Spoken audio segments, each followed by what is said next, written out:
जो है पढ़ने वाले हैं, देखने वाले हैं कक्षा 9वीं हिंदी गुल्ली डंडा का प्रश्न उत्तर। आप सब लोगों ने बहुत ज़्यादा कमेंट किया था कि इसका प्रश्न उत्तर लाइए करके, तो आज हाजिर हूँ कक्षा 9वीं विषय हिंदी का पाठ गुल्ली डंडा का टोटल प्रश्न उत्तर को लेकर के। तो चलिए दोस्तों फटाफट से प्रश्न उत्तर देखते हैं। और ये जो प्रश्न उत्तर है, आप 100% यदि आप इसको देखेंगे तो आप आसानी से और बेहतरीन ढंग से इसको समझ पाएंगे। वीडियो को आपको अंत तक देखते रहना है। तो चलिए वीडियो शुरू करते हैं। प्रश्न उत्तर पहले नंबर का प्रश्न क्या बोलता है, पहले आपको सबसे पहले प्रश्नों को अच्छे से समझना है, फिर उसका उत्तर आप स्वयं से ही लिख सकते हैं। लेखक ने ऐसा क्यों कहा है कि गुल्ली डंडा सब खेलों का राजा है। तो सबसे पहले मैं आपको बताना चाहूँगा कि आपने गुल्ली डंडा पाठ यदि अच्छे से नहीं पढ़ा है तो मेरे वीडियो में जा कर के उसको देख सकते हैं। मैंने पूरा जो पाठ है फुल्ली एक्सप्लेन किया है, तो वहाँ से आप जो है यदि आपको अच्छे से समझना है तो उसको देख सकते हैं। तो यहाँ पर पहले नंबर का प्रश्न क्या बोल रहा है कि लेखक ने ऐसा क्यों कहा है कि गुल्ली डंडा सब खेलों का राजा है। लेखक ऐसा क्यों बोलता है कि जो गुल्ली डंडा का जो खेल है वो सभी खेलों का राजा क्यों है। तो चलिए उत्तर इसको देखते हैं, क्या है इसका उत्तर। तो गुल्ली डंडा को सब खेलों का राजा कहा जाता है क्योंकि गुल्ली डंडा एक ऐसा खेल है जहां पर आपको ज़्यादा कुछ खर्च करने की ज़रूरत नहीं। बेहद ही सरल, बेहद ही आसान सा ये जो क्वेश्चन है और उसका आंसर है। तो जो गुल्ली डंडा होता है वो सब खेलों का राजा उसको बोला जाता है। क्यों बोला जाता है, क्योंकि गुल्ली डंडा एक ऐसा खेल है, एकमात्र ऐसा खेल है जहां पर आपको बहुत ज़्यादा कुछ खर्च करने की ज़रूरत नहीं है। अब आप लोग बोलेंगे कि इसमें क्या खर्चा है, तो इसमें ना लान की ज़रूरत होती है, ना कोर्ट की और ना ही नेट की। आप सब लोग जो है कई प्रकार के गेम खेले होंगे। जैसे कि मैं उदाहरण के लिए बात करूं बैडमिंटन, तो उसके लिए हमको पहले उसका पूरा उसका टोटल जो भी चीज़ चाहिए होता है उसको ख़रीदते हैं। नेट वगैरह ख़रीदना पड़ता है उसका, और जो कुछ भी खरीदना पड़ता है। या फिर यदि हम बैट बॉल की बात करें तो बैट खरीदना पड़ता है, बॉल खरीदना पड़ता है। तो जो गुल्ली डंडा है उसमें ऐसा कुछ भी नहीं करना पड़ता। उसमें क्या करना पड़ता है, मज़े से किसी पेड़ की टहनी काट लो, गुल्ली बना लो और दो लोग भी आ जाएं तो खेल शुरू कर सकते हैं। बाकी खेलों में हमको जो है प्लेयर्स की ज़रूरत पड़ती है, बहुत ज़्यादा खिलाड़ियों की ज़रूरत पड़ती है, तभी उस खेल में मज़ा आता है। लेकिन गुल्ली डंडा एक ऐसा खेल है दोस्तों जहाँ पर आपको सिर्फ यदि दो लोग ही हैं तो भी आप जो है इस खेल को आसानी से खेल सकते हैं। और यहाँ किसी भी चीज़ की ज़रूरत नहीं पड़ती, किसी भी प्रकार का खर्चा यहाँ पर नहीं करना पड़ता। किसी भी पेड़ की टहनी आराम से काट लिया जाता है और गुल्ली बना लिया जाता है, और दो लोग भी यदि आ जाएं तो खेल शुरू कर सकते हैं। विलायती खेलों में जब तक सैकड़ों ना खर्चा करो तब तक मज़ा नहीं आता। मैंने आपको पहले भी इसको बता दिया था कि कोई भी बाहरी जो खेल है उसमें जब तक आप जो है सैकड़ों खर्चा नहीं करेंगे, पैसा खर्चा नहीं करेंगे, तब तक उसमें मज़ा नहीं आएगा। तो इन सब कारणों से गुल्ली डंडा को सब खेलों का राजा कहा जाता है। आई होप आपको ये जो वीडियो है, सॉरी ये जो उत्तर है प्रश्न का, तो ये जो है आपको समझ आ गया होगा। चलिए सेकंड नंबर का क्वेश्चन क्या बोलता है उसको देखते हैं। और मैं आपको बोलना चाहूँगा कि इस वीडियो को जितना ज़्यादा हो सके अपने दोस्तों के पास शेयर कीजिएगा, ताकि वो लोग भी इसको आसानी से समझ पाए। उनकी भी पढ़ाई में आप जो है कुछ थोड़ा सा योगदान करके उनकी मदद कर सकते हैं। आपको सिर्फ इसको शेयर बस करना है, और वीडियो पसंद आए तो लाइक कीजिएगा। मुझे न्याय का बल था, वह अन्याय पर डटा हुआ था। लेखक खेल में पराजित होने के बाद भी अपनी ओर न्याय का बल क्यों मानता है और गया को अन्याय पर क्यों डटा हुआ कहता है। गुल्ली डंडा पाठ यदि आप लोगों ने पढ़ा होगा तो आपको याद होगा कि जब जो है लेखक खेल में हार जाता है, कौन, लेखक, और उसका दोस्त कौन होता है, गया। तो लेखक जब खेल में हारता है तो हारने के बाद भी अपनी ओर क्या कहता है, न्याय का बल मानता है, और गया को क्या कहता है, अन्याय पर डटा हुआ कहता है। तो इसका उत्तर चलिए देखते हैं कि क्यों ऐसा बोला गया। उत्तर इस प्रकार से है, लेखक खेल में पराजित हो जाता है और गया से बोलता है कि मैं तुम्हारे साथ गुल्ली डंडा नहीं खेलूंगा। लेखक जो है अच्छे से खेल खेलता रहता है, बड़े ही ढंग से, बढ़िया ढंग से खेल खेलता रहता है, किसके साथ, गया, गया यानी कि उसके दोस्त के साथ। और वो क्या हो जाता है, खेल में पराजित हो जाता है, कौन, लेखक। अब वो क्या बोलता है गया से, गया उसका जो दोस्त है उससे बोलता है कि मैं तुम्हारे साथ अब गुल्ली डंडा नहीं खेलूंगा, क्योंकि वो जो है पराजित हो जाता है इसलिए। गया को गुस्सा आ जाता है, गया बोलता है तुम्हें खेल खेलना ही पड़ेगा। अब अचानक जो है गया जो जैसे ही सुनता है कि मैं तुम्हारे साथ गुल्ली डंडा नहीं खेलूंगा करके, तो गया क्या हो जाता है, गुस्सा हो जाता है। स्वाभाविक सी बात है, यदि कोई भी हम आपस में दोस्त दोस्त खेल खेल रहे हैं और यदि कोई बोले कि मुझको खेलना नहीं है, तो स्वाभाविक सी बात है गुस्सा आना ही है। तो उसी प्रकार से गया भी गुस्सा हो जाता है जब लेखक बोलता है कि मैं तुम्हारे साथ गुल्ली डंडा नहीं खेलूंगा करके। अब उसके बाद क्या होता है, तब लेखक न्याय का सहारा लेता हुआ बोलता है कि मैंने तुम्हें उस दिन अमरूद खिलाया था, उसे वापस कर दो, फिर मैं गुल्ली डंडा खेलूंगा। एक दिन क्या होता है कि जो लेखक रहता है वो गया को क्या खिलाया रहता है, अमरूद खिलाया रहता है। तो क्या बोलता है कि न्याय का सहारा लेते हुए यहाँ पर लेखक अपना दिमाग लगाते हुए, थोड़ा दिमाग दौड़ाते हुए बोलता है गया से कि गया, मैंने उस दिन तुमको क्या खिलाया था, अमरूद खिलाया था, तुम यदि मेरा अमरूद वापस कर दोगे तो मैं तुम्हारे साथ गुल्ली डंडा खेलूंगा, ऐसा करके। इस तरह वह न्याय पर डटा था और गया को अन्याय पर डटा हुआ बोल रहा था। तो ये था इसका दूसरे नंबर के प्रश्न का उत्तर। और ये जो है बहुत ही छोटे छोटे हैं, आपको पढ़ने में समझने में बहुत ही आसानी होगी। और चलिए अब नेक्स्ट आगे बढ़ते हैं, थर्ड नंबर।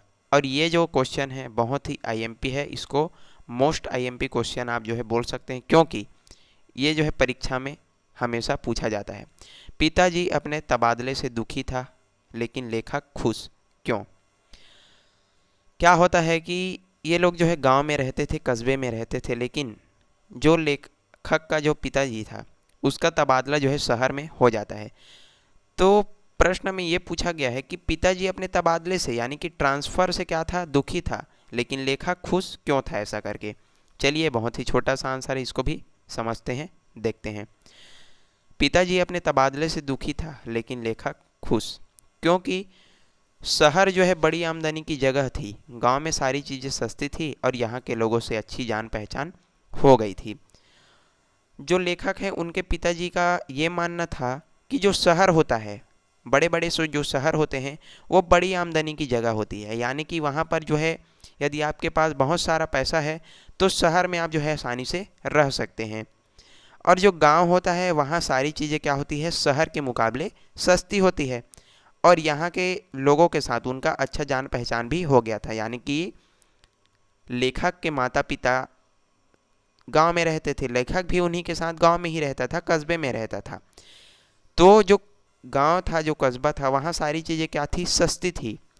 और वहाँ के लोगों से क्या हो चुका था, उनका अच्छा तरीके से जान पहचान हो गया था। लेकिन शहर में उनका कोई पहचान न था। इसी कारण से जो लेखक के जो पिताजी थे वो अपने तबादले से दुखी थे। आई होप आप जो है समझ रहे होंगे। जबकि लेखक इसलिए खुश था क्योंकि शहर में उनके नए दोस्त मिलने वाले थे। लेखक क्यों खुश था, क्योंकि भैया उसको जो है शहर में बढ़िया बढ़िया नए नए उसके दोस्त मिलने वाले थे। वो जो है बहुत मौज मस्ती करने की जो है सोच रहा था। वहाँ की हवा अलग थी, शहर की हवा अलग थी, गांव की हवा अलग होती है। मतलब वहाँ ऊंचे ऊंचे मकान उसको देखने को मिलने वाले थे। शहर का जो दृश्य है उसको बहुत क्या कर रहा था, उत्साहित कर रहा था। इस कारण जो लेखक है वो शहर जाने के लिए खुश था, जबकि उसके जो पिताजी थे वो क्या थे, दुखी थे। शहर में यदि कोई मास्टर लड़के को पीटे तो उसे जेल हो जाती, और लेखक इस बात से और ज़्यादा खुश था कि यदि शहर में कोई मास्टर यानी कि कोई टीचर जो है क्या करते थे, लड़के को पीट देते थे, उसको क्या हो जाती थी, जेल हो जाती थी। लेखक कहीं से ये जो बात है वो सुना था कि यदि शहर में कोई मास्टर लड़के को पीटे तो उसको जेल हो जाती है। तो इस बात को लेकर भी लेखक बहुत क्या था, खुश था। तो इन सभी चीज़ों को लेकर के जो लेखक था वो खुश था, जबकि पिताजी क्या थे, उसके दुखी थे। आई होप दोस्तों आप जो है समझ रहे होंगे। यदि वीडियो फास्ट हो रहा है तो आप जो है रिपीट करके देख सकते हैं। चलिए आगे बढ़ते हैं चौथे नंबर के क्वेश्चन में। 20 साल बाद जब लेखक उस गांव में पहुंचा तब लेखक और कस्बे में क्या बदलाव हो चुके थे। मैंने आपको ये जो थर्ड नंबर का क्वेश्चन बताया था ये तो इम्पॉर्टेंट है, साथ ही साथ ये जो चौथे नंबर का क्वेश्चन है ये भी इम्पॉर्टेंट है। तो आप जो है इन दोनों को अच्छे से प्रिपेयर करके जाइएगा एग्ज़ाम में। आपको तैयारी तो सभी को प्रश्नों की करनी है, लेकिन एक संभावना होती है कि इस प्रकार के क्वेश्चन आपको दिए जा सकें। 20 साल बाद क्या होता है, जब लेखक उस गांव में पहुंचता है तो लेखक और कस्बे में क्या अंतर होता है, इसको आपको लिखना है। क्या क्या बदलाव आ चुके हैं उसको लिखना है। चलिए उत्तर देखते हैं। छोटा सा है, बहुत ज़बरदस्त है। 20 साल बाद जब लेखक कस्बे में पहुंचा तब लेखक और कस्बे में बहुत से बदलाव हो गए थे। क्या होता है कि लेखक जो है बचपन में गांव से कहाँ चला जाता है, शहर पढ़ने के लिए चला जाता है, और 20 साल बाद पुनः उसी गांव में वो जो है वापस आता है किसी कारणवश। कारण क्या था कि वो जो है वहाँ पर पढ़ लिख करके एक बहुत बड़ा अफसर बन जाता है और दौरा करते करते उसी फिर से गांव में आ जाता है। तो उसी जो बदलाव है लेखक में और उस कस्बे में क्या क्या बदलाव हुआ था, उसी को आपको सरल भाषा में अपने लिखना है। तो क्या बोला गया है, लेखक और कस्बे में बहुत से बदलाव हो गए थे। चलिए देखते हैं क्या क्या बदलाव हुआ था। लेखक खुद एक बड़ा अफसर बन गया था। मैंने बताया दोस्तों कि लेखक जो है पढ़ लिख करके बहुत जहाँ शहर में गया, उसके बाद उसकी पढ़ाई लिखाई बहुत अच्छी हुई, तो जो है बहुत बड़ा अफसर वहाँ पर बन जाता है और दौरा करते हुए उसी कस्बे में आ जाता है जहाँ वो बचपन बिताया था। दौरा करते करते उसी कस्बे में वो जो है पुनः आ जाता है जहाँ उन्होंने अपनी जो बचपन की कुछ जो समय था, बचपन का कुछ जो पल था उसको बिताया था, उसी कस्बे में वो जो है पुनः वापस आ जाता है। इसको आपको अच्छे से ध्यान से समझना है। कस्बे में भी बहुत सा बदलाव हो गया था। अब वो जो कस्बा था वो भी बहुत क्या हो चुका था, परिवर्तित हो चुका था, बदल चुका था। कैसे बदल चुका था? जहाँ खंडहर था वहाँ पक्के मकान बन गए थे, और जहाँ बरगद का पुराना पेड़ था वहाँ सुंदर बगीचा बन गया था। कस्बे की पूरी काया पलट हो गई थी। काया पलट यानी कि पूरी तरह से वो जो कस्बा है वो क्या हो चुका था, बदल चुका था, परिवर्तन हो चुका था। जहाँ जहाँ पर 20 साल पहले क्या था, खंडहर था, वहाँ पर पूरा पक्का मकान बन गया था। 20 साल पहले जहाँ बरगद का पेड़ हुआ करता था वहाँ सुंदर बगीचा बना दिया गया था। तो इस तरह से लेखक और उस कस्बे में परिवर्तन आपको देखने को मिल जाता है। वीडियो पसंद आ रहा है तो लाइक कीजिएगा। ज़्यादा से ज़्यादा मैं आपको बार बार बोल रहा हूँ, एक छोटी सी मदद आप अपने दोस्तों को कर सकते हैं इसको शेयर करके। 5वें नंबर पर आते हैं दोस्तों। लेखक के साथ गुल्ली डंडा खेलते हुए गया के मन में वो जोश और उत्साह देखने को नहीं मिला जो बचपन में हुआ करता था। गया के व्यवहार में इस परिवर्तन के पीछे कौन से कारण होंगे, इसको बताइए। सबसे पहले क्वेश्चन को समझते हैं। जो बचपन में गया और लेखक गुल्ली डंडा खेला करते थे उसको पूरे जोश और उत्साह के साथ खेला करते थे, लेकिन 20 साल बाद जब लेखक उस कस्बे में पहुंचता है और गया से क्या करता है, गुल्ली डंडा खेलने के लिए कहता है, तो वो जोश और उत्साह देखने को नहीं मिलता जो बचपन में हुआ करता था। तो ऐसा क्यों हुआ, इसको आपको कारण यहाँ पर बताना है। तो चलिए उत्तर देखते हैं। 20 साल बाद जब लेखक उस कस्बे में जाता है तो वह गया से गुल्ली डंडा खेलने को कहता है और गया मान जाता है। लेखक जो है उस कस्ब क्षेत्र का दौरा करते करते कहाँ चला जाता है, वो जो है एक बड़ा अफसर बन जाया रहता है। दौरा करते करते उसी कस्बे में पहुँच जाता है। कस्बे में जैसे ही जाता है तो उसको अपने बचपन की पुरानी जो यादें हैं वो ताज़ी हो जाती है, और उसका जो दोस्त है गया उससे वो जो है मिलने चला जाता है। अब ये दोनों बचपन में बहुत क्या खेला करते थे, गुल्ली डंडा खेला करते थे। तो फिर से वो जो खेलने की जो उत्साहित जो पन है वो फिर से इनके अंदर आ जाती है, और लेखक क्या बोलता है गया से कि चलो एक बार फिर से गुल्ली डंडा खेलते हैं।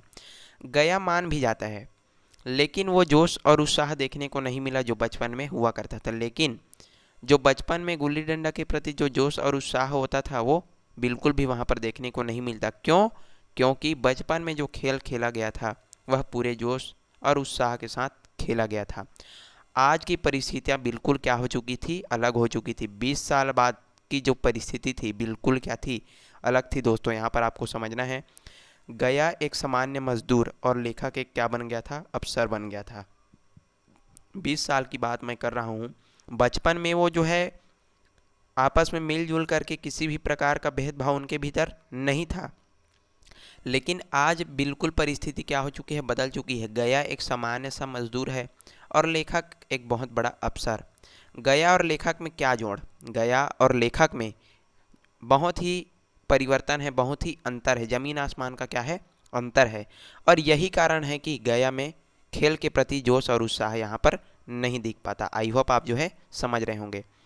अंतिम और छठे नंबर का प्रश्न आपको क्या बोलता है, अभिप्राय आपको बताना है। तो पहले नंबर के यहाँ पर बोला गया है वह बड़ा हो गया और मैं छोटा हो गया हूँ। तो इस शब्द का, इस कथन का अभिप्राय क्या है, इसको देखते हैं, उत्तर देखते हैं।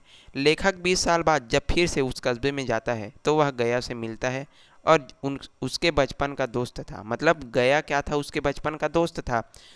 तो फिर से जब वो जो है 20 साल बाद उसी कस्बे में जाता है तो क्या मिलता है, अपने दोस्त से गया से मिलता है। यहाँ पर आपको एक समझना ये है कि सभी प्रश्नों का उत्तर लगभग लगभग सेम सेम है, लेकिन आपको यहाँ पर समझते हुए हर एक प्रश्न का उत्तर आप जो है अपने शब्दों में आपको देना है। मैं लिखा हूँ उसी प्रकार से भी आप दे सकते हैं, और अपने दिमाग का उपयोग करते हुए भी आप प्रश्न का उत्तर परीक्षाओं में दे सकते हैं। तो जब जो है 20 साल बाद पुनः जो लेखक है कस्बे में जाता है तो वो अपने मित्र गया से मिलता है, लेकिन गया एक सामान्य मजदूर और लेखक अफसर बन गया था। गया अपने आप को छोटा महसूस करता और दबा दबा रहता था। इस कथन का आशय आपको स्पष्ट करना है कि वह बड़ा हो गया, मैं छोटा हो गया हूँ। लेखक क्या समझता है कि मैं तो एक सामान्य सा मजदूर हूँ, मैं तो एक सामान्य सा आदमी हूँ, लेकिन मेरा जो दोस्त है, जो लेखक है, वो क्या है, एक बहुत बड़ा अफसर बन गया है।